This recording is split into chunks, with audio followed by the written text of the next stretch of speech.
기도합니다. 거룩하신 아버지 하나님 감사합니다. 저희들이 또 방학 특강으로 신학을 이렇게 가볍게 또 겉할 길을 진행을 하고 있습니다. 여기에서 우리가 필요로 하는 지식들을 얻게 지혜를 열어주시고 또한 이로써 우리들이 하나님에 대해서 더 알아갈 수 있는 지평을 넓혀 주시옵소서. 예수님 이름으로 기도드리옵나이다. 아멘. 자, 오늘 방학 특강 신학 겉핥기에 신학의 4대 영역 중에 이제 네 번째 실천 신학입니다. 우리가 처음에는 전체 개요를 했고 그 다음에 주경신학, 조직신학, 그리고 지난주에 역사신학, 마지막으로 실천신학. 다음 주에는 다시 한 번 더 총정리를 하고 그 다음에는 마지막 주에는 우리가 팀 개설, 이 학기에는 어떤 팀이 개설될 것인지를 보게 됩니다. 팀 개설에서도 이제 지금 제가 고민이 많습니다. 새 팀을 이전에 없던 새로운 팀이 생각이 한 2개, 3개 났는데 이 새로운 팀이 2개, 3개 났는데 제가 이 팀을 할지 저 팀을 할지 3개를 개설을 할지 안 할지 일단은 열어는 놓고 인원수가 안 되면 닫으면 되니까요. 그런 생각들을 지금 하고는 있습니다. 재미난 교재가 될 수 있도록 2학기 팀도 한번 기도하는 가운데 구상하고 있고 여러분들도 혹시 개설을 원하는 팀이 있으면 개설을 원하는 팀이 있으면 말씀하십시오. 괜찮습니다. 뭐 그 팀을 책임지라는 얘기 아닙니다. 그냥 개설해놓고 인원이 안 되면 닫으면 되니까요. 부담 없이 그냥 조언을 해주십시오. 자, 오늘 실천신학 이 부분을 이제 들어갈 텐데요. 실천신학, 지금 주경신학, 조직신학, 역사신학, 실천신학. 실천신학은 이 4가지 신학 영역에 있는 모든 내용들을 우리의 삶의 영역으로 가져와서 어떻게 현실로 구현할 것인가, 이게 실천신학입니다. 실천신학이란 교회와 사회 현장에서 일어나는 신앙의 실제적 활동과 사역을 연구하는 학문. 말이 어렵죠. 이제 교회와 신앙생활을 하는 것은 교회 안과 사회 현장이 같아야 되는데 많은 사람들이 교회 안의 모습과 사회 현장의 모습이 달라요. 다르면 안 되는 건데 원래는. 근데 이 교회와 사회 현장에서 일어나는 신앙의 실제적 활동, 실제로 어떤 일들이 있어야 되며 있고 있는가. 그러니까 우리가 전도해야 됩니다. 선교해야 됩니다. 해야 됩니다가 있고 실제로 전도 현장에서 실제로 선교 현장에서 일어나는 일은 어떤 것인가. 제가 학생 때 그런 얘기가 있습니다. 전도지를 1000장 돌리면 3명 온다. 1000장 돌리면 3명 온다. 그렇게 온 사람 중에 뭐 또 어떻게 해야 몇 %가 정착한다. 뭐 이런 얘기가 있었습니다. 근데 지금은 전도지나 어떤 노방에서 하는 전도 활동들이 제대로 열매 맺기가 아주 어렵습니다. 드리는 노력에 비해서. 그러나 삶의 현장에서 내가 관계를 잘 맺어서 그 관계를 통해서 네가 믿는 하나님이 나도 좀 궁금해졌다. 이게 관계전도라는 형식인데 그것이 어찌 보면 꽤 성과가 좋습니다. 왜? 내가 달라진 삶을 통해서 보여주고 있잖아요. 이 시대의 사람들이 겉으로는 아무런 필요가 없다. 나는 다 체험받고 있다라고 생각을 하지만 많은 공허 속에 살고 있습니다. 공허와 고독 속에 살고 있습니다. 그렇기 때문에 이 사람들의 마음이 채워져야 하는데 근데 항상 행복해 보이는 사람이 있거든요. 항상 충만해 보이는 사람이 있거든요. 넌 뭐냐? 나는 하나님이 나를 채워주신다. 하나님이 나의 힘이 되신다. 이걸 보여주니까 네 하나님이 궁금하다 이렇게 되는 거죠. 그리고 요즘 나오는 기사들을 보면 외국에 있는 젊은이들이 그 우리가 딱딱하기만 하고 막 마치 맨날 테러만 일으킬 것 같은 어떤 종교 있잖아요. 그 종교의 젊은이들이 사회 시스템이 너무 경직되니까 떠나고 있답니다. 반면 자유분방한 나라의 젊은이들이 교회 절대 안 올 것 같은데 이들이 영적인 공허감을 채우기 위해서 일부러 교회를 나오고 일부러 가톨릭을 간답니다. 그리고 그 형식이 많은 예배 속에 자기를 집어넣어서 어떤 영적인 충만감을 얻기를 원한다 이거죠. 그래서 이런 변화들이 있는데 우리는 뭘 해야 되느냐? 우리는 우리 자신이 말씀 안에서 행복을 얻고 위안을 얻고 하나님을 섬기면서 세상이 줄 수 없고 알 수 없는 기쁨과 평안을 가져야 됩니다. 그게 사회 현장에서도 일어나야 되고, 그래서 교회 가는데도 교회 나오는데도 이러고 있으면 아무도 매력을 못 느껴요. 그런데 저 사람은 별로 잘 사는 것 같지도 않은데 항상 생글생글 얼굴에 빛이 나는 것 같아. 저 사람이 엘리베이터 같이 타면 좋은 기운을 받는 것 같아. 이런 게 있으면 물어봅니다. 어디 가세요? 그게 어디 가느냐가 궁금한 게 아니라 이 사람의 삶이 지금 영향을 주고 있는 거죠. 그래서 성경과 교리 같은 이론적 연구에 머무르지 않고 복음이 실제 삶과 공동체 속에서 어떻게 구현되고 적용되는지, 이게 실천신학입니다. 그러면 실천신학의 영역을 보면 첫 번째가 설교학입니다. 그러니까 말씀 연구는 주경신학, 조직신학에서 막 한다 쳐도 이걸 강단에서 또 풀어내는 건 또 다른 거거든요. 어떤 분은, 제가 신학교에서 만난 분 중에 어떤 분은 정말 해박하세요. 정말 큐티도 막 헬라어, 히브리어로 하고 막 물어보면 모르는 게 없어요. 그거는 뭐 누구의 주석에 따르면 이런 뜻으로 해석하는데 누구의 해석에 따르면 뭐 기가 막혀요. 그런데 그 사람이 강단에 섰을 때의 전달력은 몹시 떨어지는 것을 봤습니다. 안타까워요. 저 사람이 아는 거 10분의 1만 어떻게 풀어내면 참 귀에 쏙쏙 들어올 텐데 그걸 신경을 안 쓰는 거죠. 그게 바로 설교학에서 다루는 겁니다. 하나님의 말씀을 선포하고 전달할 때에 어떻게 하면 귀에 쏙쏙 들어올까? 예수님도 기존의 바리새인들이나 서기관들이 가르치는 것과 달리 권위가 있게 가르쳤는데 예수님께서 이봐라 이렇게 가르친 거 아니잖아요. 얘들아 씨를 뿌려봤지. 씨 뿌릴 때 이렇게 뿌리면 날아가잖아. 이런 식으로 가르칩니다. 그러니까 사람들은 귀에 쏙쏙 들어오는데 그것이 하나님의 영감을 입으니까 너무나 마음에 권위 있게 다가왔던 겁니다. 그래서 이것을 학문으로 정립한 게 설교학입니다. 또 예배학, 공동체가 드리는 예배의 신학과 예식 구성. 자, 이게 예배학이, 제가 요거 책을 2권을 들고 왔습니다. 예배학 지도 그리기. 고신대에서 꽤 알려진 문화랑 목사님이 지은 예배학 지도 그리기. 그 다음에 요거는 특강 예배 모범. 웨스트민스터 신앙 고백서는 크게 문서가 웨스트민스터 신앙 고백서, 웨스트민스터 대요리 문답, 웨스트민스터 소요리 문답, 웨스트민스터 권징조례, 웨스트민스터 예배 모범, 이렇게 되어 있습니다. 예배 모범도 웨스트민스터 문서 안에 들어 있습니다.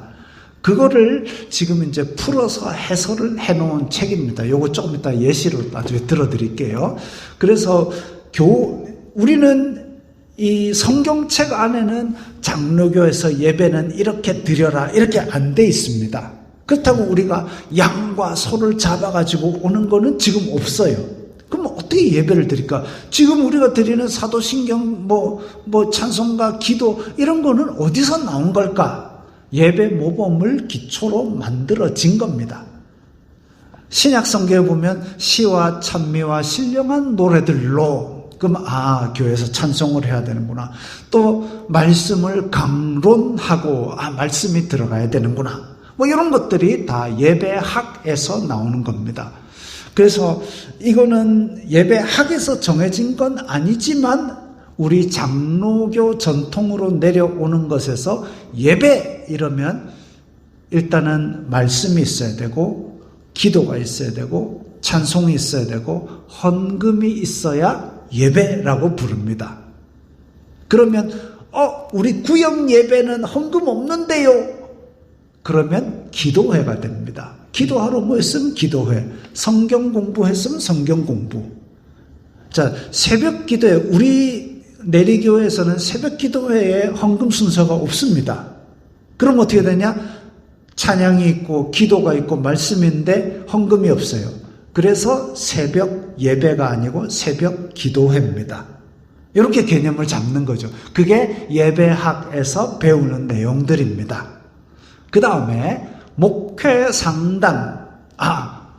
어떤 큰 교회들 보니까 구역 예배에서 구역별로 헌금을 나온 거를 또 정리해갖고 주보에 싣는 거 있더라고요. 기도 있고 말씀 있고 찬양 있고 헌금 있으니까 구역 예배. 그렇게 되는 겁니다. 자, 목회 상담. 이거는 뭐냐면 목사가 앞에서 설교만 하고 끝나는 게 아니라 때로는 목사님 사실은요 하고 전화 오면 그것도 전화 받고 거기에 대해서 예 알겠습니다 끝 이렇게 하면 안 되고 그때는 이렇게 하십시오 이런 게 있어야 되잖아요. 그게 목회 상담. 무조건 기도하십시오 다 됩니다 이거 아니죠. 왜냐하면 기도를 해도 답답하니까 어쩔 수 없어서 지금 사람인 목사한테 전화한 거잖아요. 그러면은 우리 와서 맛있는 거라도 잡수면서 얘기합시다 하든지 아니면 자 그럴 때는 마음을 이렇게 한번 해가지고 마음을 일단 편하게 한번 가져봅시다. 이런 것들이 있어야 되는 게 목회 상담입니다. 무조건 기도하세요. 됩니다. 지금부터 막 열흘 동안 하루에 성경 100장씩 읽으면 이루어진 이거는 아니에요. 그래서 여러 가지 갈등과 그리고 마음이 어려운 부분들을 좀 이렇게 상담적인 기법을 이용해서 다루는 겁니다. 그래서 저것도 배우는데 사실 상담만 따로 전공을 하는 사람이 있을 정도로 어려운 건데 저거를 이렇게 실천신학 안에서 목회 상담 이렇게 따로 배워가지고는 사실 상담 전문가가 될 수는 없지요. 없지만 목사가 성도들을 사랑하는 마음으로 뭔가 그래도 참고할 만한 기법들을 배우기 때문에 그나마 저렇게 조금 도움이 됩니다. 그래서 이 목회 상담도 배웁니다. 기독교 교육. 사실 이제 하나님의 말씀, 성경은 하나님의 감동으로 된 것으로 우리가 성도들의 생활에 바르게 하고 의로 교육하기에 유익하다 그랬습니다. 그래서 교훈과 책망과 바르게 함과 의로 교육하는 이 모든 것들이 어찌 보면 교육학이죠. 설교도 교육이고 또 앞에서 예배하면서도 자 다 함께 눈을 감습니다. 이런 것도 한마디 한마디가 다 교육학에 포함이 됩니다. 또 교육학의 중요한 점은 예수님께서 탁월한 교육자셨습니다. 아마 예수님께서 현대에 오시면 또 다른 교육 활동을 하셨을 겁니다. 예를 들면 여러분 여기서 QR 찍으세요. 그러면 QR 다다다 찍고 막 스마트폰으로 팍팍 하고 릴스도 예수님이 릴스 막 올리고 이렇게 했을지도 모릅니다. 근데 그때 당시에는 매체도 없기 때문에 비유를 들어서 말씀하셨죠. 영적인 어려운 내용들을 일상에 접하는 쉬운 비유들로 말씀하신 것은 듣는 사람들의 눈높이에 맞게 꼭꼭 씹어서 넣어주신 겁니다. 그게 교육입니다. 그래서 신앙의 전수와 영적 성장을 위한 교육 방법들, 교육 안에서도 여러 가지 영역들이 있습니다.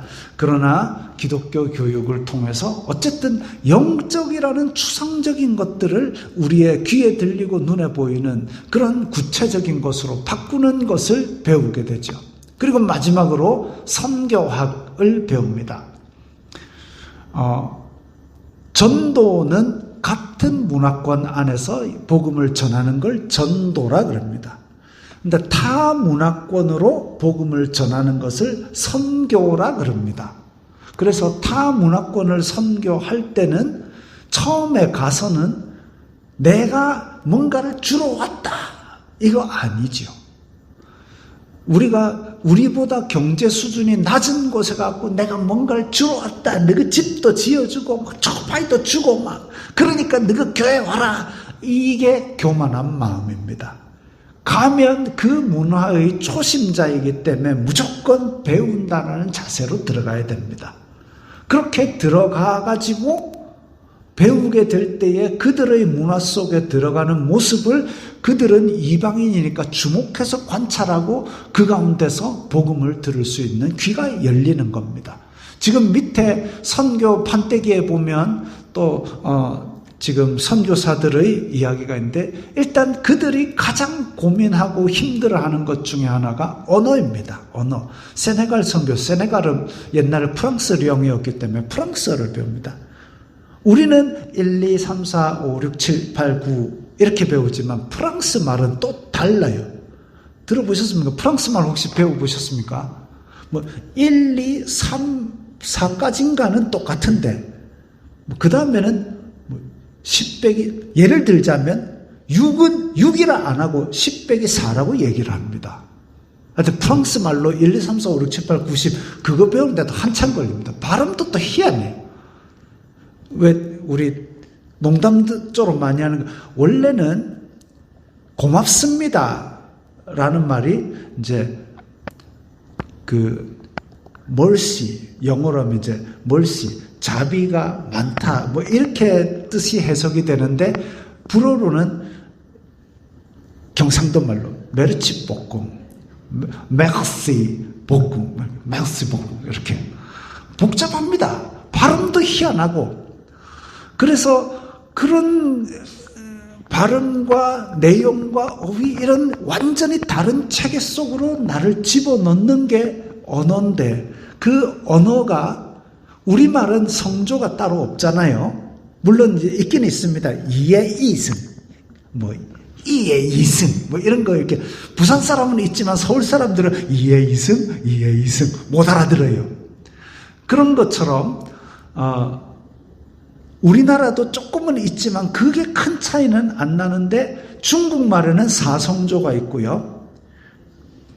베트남에는 7성조, 캄보디아는 11성조가 있답니다. 그러니까 그거를 배우려고 그러면 선교사님들이 막 골치가 아픈 겁니다. 근데 거기에서 언어를 배우고 그 문화를 배우고 그러면서 녹아 들어가서 그제서야 이제 복음을 하나씩 전해가니까 그 생존기 자체가 복음을 전파하는 겁니다. 그래서 그들의 삶을 제가 알기 때문에 지금 우리 교회가 연계되어 있는 선교사들은 따로 100명이 더 세례받았습니다 이런 거 없어도 그냥 계속 후원을 하는 거예요. 지금 그래서 판때기에 있는 우리가 다 후원을 하지는 않지만 그들이 선교지에서 하나하나 일구어 가는 모습들을 우리가 보면서 기도하는 거죠. 그 문화권에서 살아남고 또 거기에서 복음을 전할 수 있고 이 현지 사역자들을 세워갈 수 있도록 우리나라처럼 그렇게 현지 사역자들을 세워가고 번창할 수 있도록 하는 게 바로 선교학입니다. 실천신학의 특징은요, 현장 중심입니다. 실제 일어나는 것을 가지고 공부를 합니다. 예배, 설교, 목회, 교육, 선교. 단지 책상에 머물러 있는 것이 아니라 실제로 삶에서 어떻게 일어나느냐. 이거는 삶의 현장에서 부딪히지 않고는 모르는 것들입니다. 지금 우리 김하선 선생님 아프리카까지 갔다 왔잖아요. 그냥 갔다 온 게 아닙니다. 가기 위해서 준비를 했겠죠. 복음을 전하는 방법 훈련을 받았겠죠.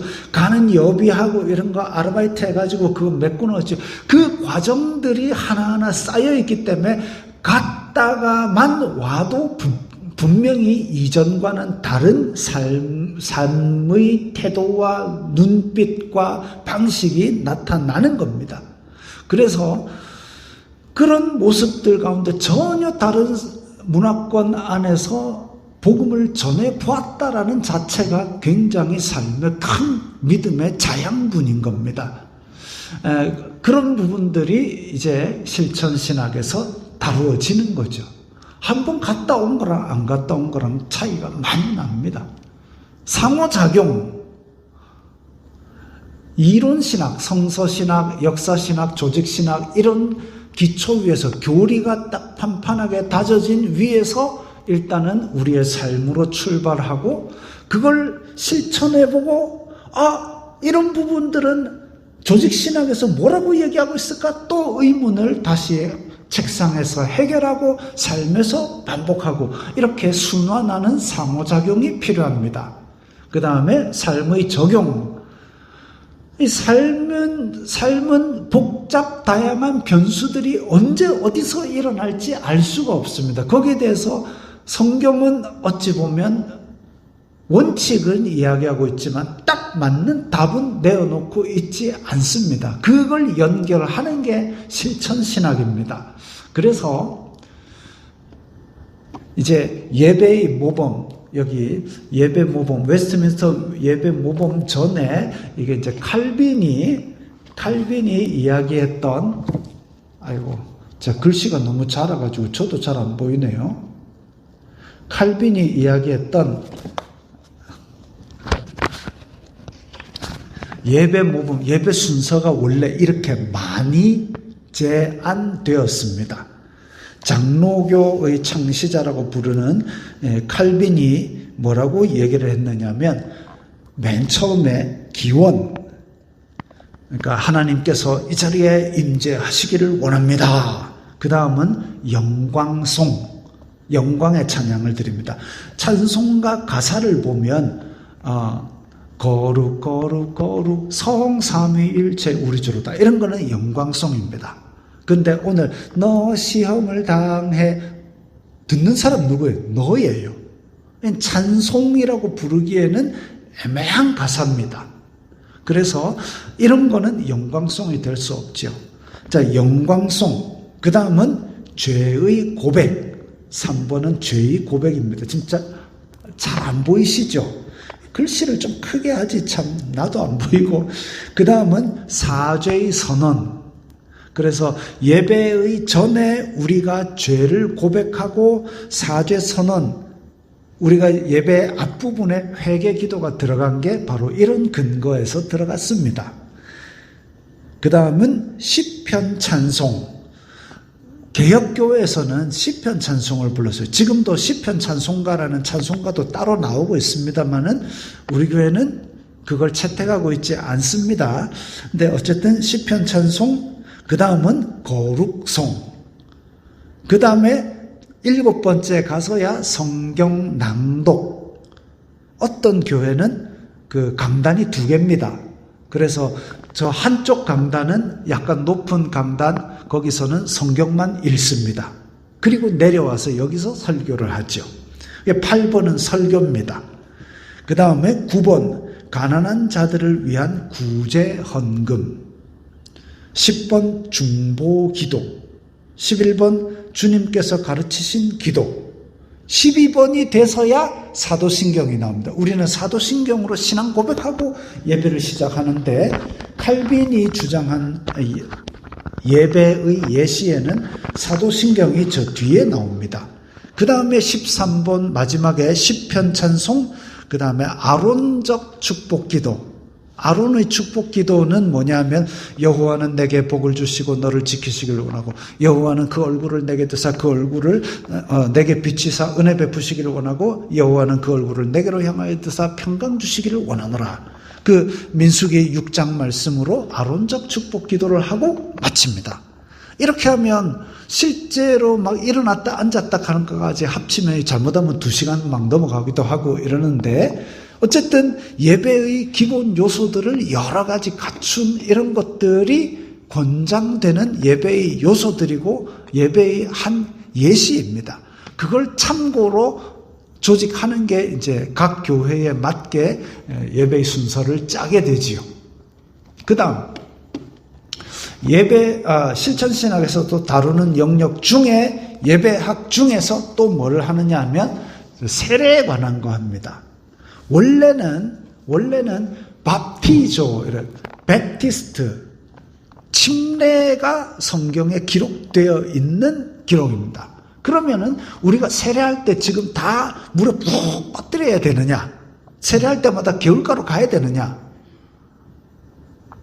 가 문제인데, 우리 웨스트민스터 예배 모범에 의하면 세례는 필요 없이 늦추어서는 안 되며 목사에 의하여 행하여져야 되고 사적인 장소가 아니라 공예배 자리에서 회중 앞에서 해야 된다.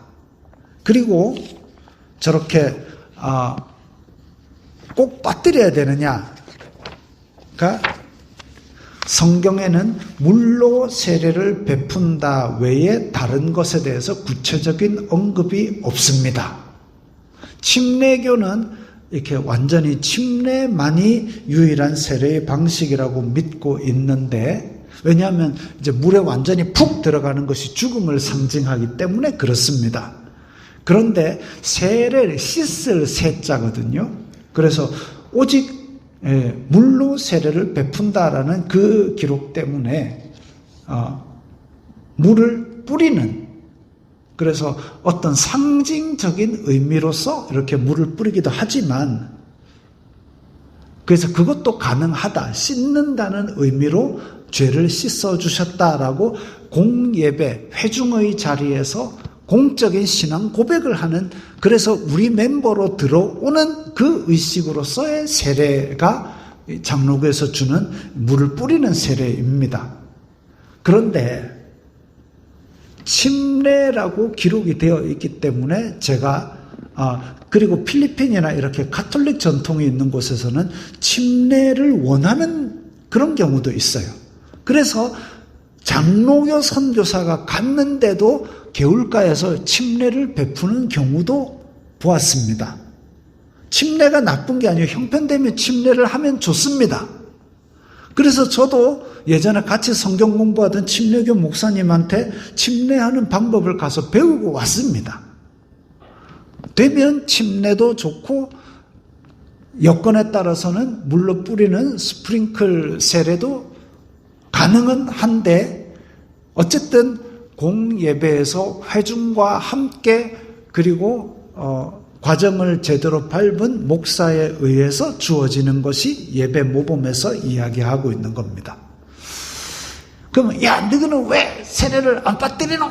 이렇게 하면 우리가 교리로 하는 예배 모범에서는 세례는 죄를 예수님으로 말미암아 씻음 받았다라는 의미로 회중 앞에서 공적인 신앙 고백으로서 하는 거기 때문에 그렇다. 이렇게 얘기를 하는 거죠. 그리고 가능하면 물에 빠뜨리는 침례도 할 수 있으면 더 좋다. 이러면 됩니다. 실제로 침례교회에서는 뒤에 이렇게 강단 뒤에 그 세례 받을 수 있는 큰 그 조그만 풀이 있습니다. 그 풀이 제가 본 것 중에 제일 컸던 풀은 저 신도시 안에 있는 큰 빛교회인가 거기 보니까 꽤 큰 풀이 침례할 수 있는 곳이 있었고 그 다음에 본 것 중에 좀 작은 곳은 어떠냐면 그거 비오트 아세요? 사각형인데 이렇게 가운데를 딱 잘라서 삼각형. 그래서 물 있는 것 반, 물 없는 것 반에 목사님이 들어가고, 물 있는 것 삼각형 안에 이제 세례 받을 사람이 들어가서 이렇게, 그래서 가로 세로 한 1m 정도 되는 세례반이 있는 것도 있었습니다.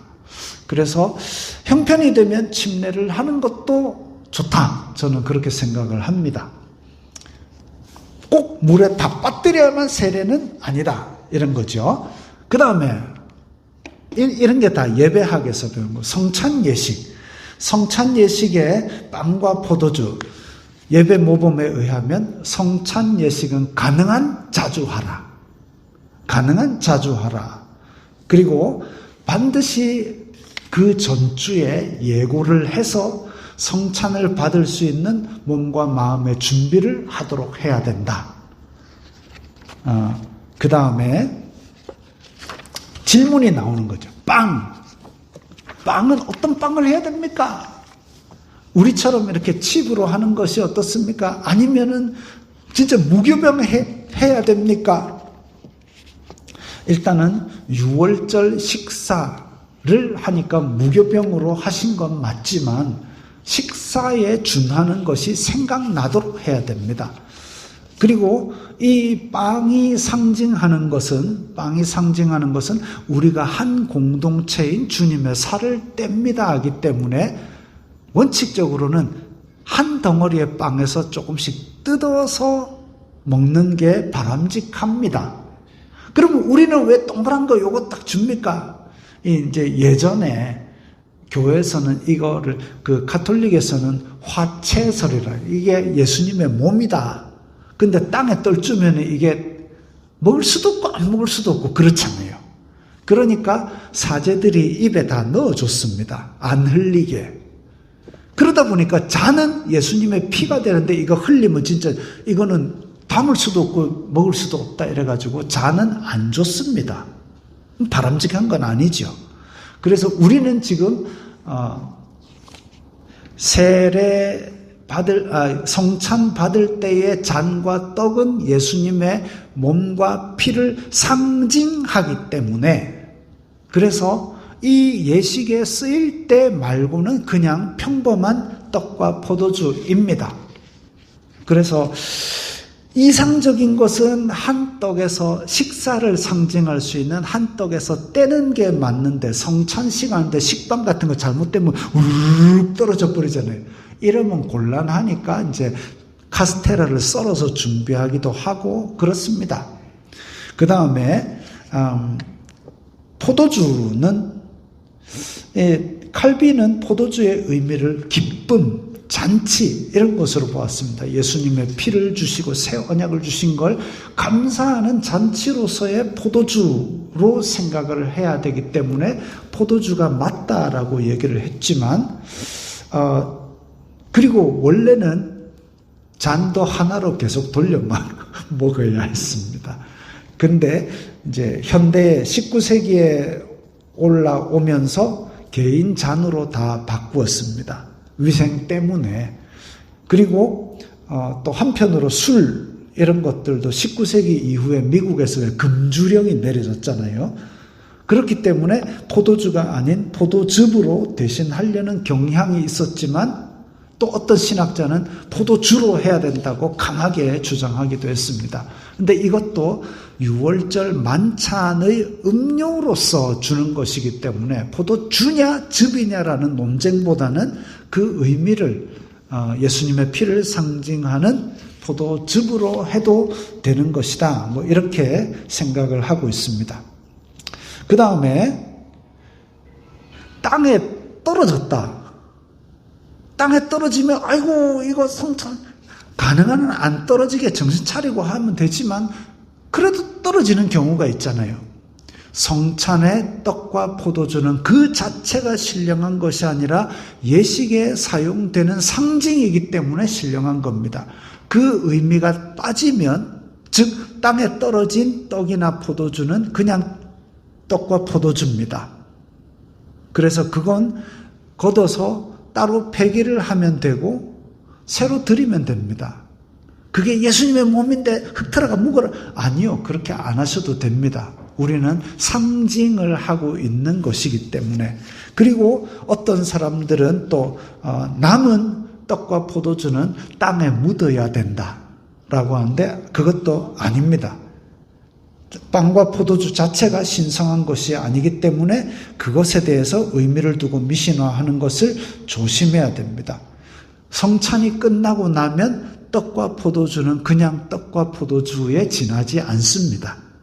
그래서 남은 것은 성도들이 나누어 먹고 마셔도 되는데 자칫하여 성찬에 대한 이 마음이 가벼워질 것을 조심한다는 차원에서 우리는 그것을 따로 구별을 하기는 하지만 어쨌든 그것만 아니라면 우리는 떡과 포도주에 대한 상징 그리고 성찬이 끝난 것은 일반 떡과 포도주와 똑같다 이렇게 생각을 하면 되겠습니다. 자, 이런 것들을 우리는 예배학에서 배웁니다. 앞으로 이제 설교를 하면서도 예배를 하면서도 혹은 특강을 할 때에도 이런 구체적인 실천 신학의 부분들을 종종 언급을 하면서 또 이렇게 한 단계 더 들어가 보도록 하겠습니다. 이런 것들을 할 때에 이제 여러분들이 궁금한 거나 이런 것들이 있으면 언제라도 질문을 주십시오. 그러면 제가 공부를 해서 답을 드리겠습니다. 저도 아직 예배학 이런 것들도 세부적인 것으로 다 들어가서 다시 공부를 다 해야 되고 끊임없이 공부를 해야 되니까 질문해 주시면 답을 드리고 그렇게 하도록 하겠습니다. 이제 다음 주에는 우리가 이제까지 했던 4가지 신학을 총정리하면서 마치려고 합니다. 오늘은 여기까지입니다. 기도하겠습니다. 거룩하신 아버지 하나님 감사합니다. 저희들이 이 실천신학의 몇 가지 예시를 통해서 실천신학이 어떤 부분인지를 보았습니다. 이 4가지 신학의 영역 하나님을 깊이 알아가고 또한 말씀에 나온 대로 하나님을 예배하려고 하는 그런 삶의 자세 이런 것들이 우리들의 삶에서 실제로 구현이 되어서 삶으로도 아버지께 영광 돌리는 성도들 다 되게 도와주시옵소서. 예수님 이름으로 기도드리옵나이다. 아멘.